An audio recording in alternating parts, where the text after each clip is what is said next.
My name's Frances Poet. I wrote Gut, and Gut is the story of Maddy and Rory, who are a couple who have their first night away from their 3-year-old son Joshua to celebrate their anniversary. They return home and Rory's mother Morven, who's been looking after Joshua, casually tells them about an incident that happened whilst they were away. For Morven, it's an afterthought.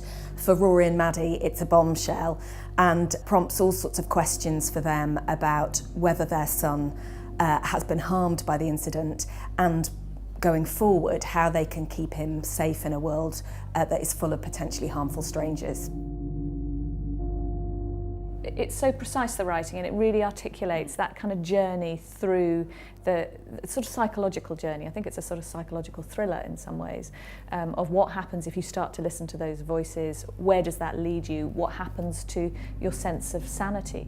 I have a 3-year-old, so for me, the pleasure of reading the script with all of the lovely light humour that Frances has brought in about just sort of what life is like with a 3-year-old and the joy that brings.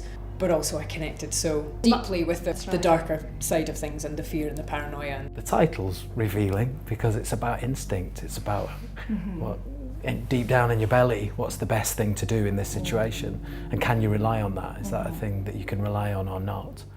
I love the script because it doesn't actually, there are no goodies and baddies in it. There are just complex, non-cliched human beings struggling really in lots of ways to be good people. I think it's so specifically about the world we live in and whether we see that as a hostile or a safe place, that I think anyone who's interested in having a conversation about the world we live in will be excited by this play.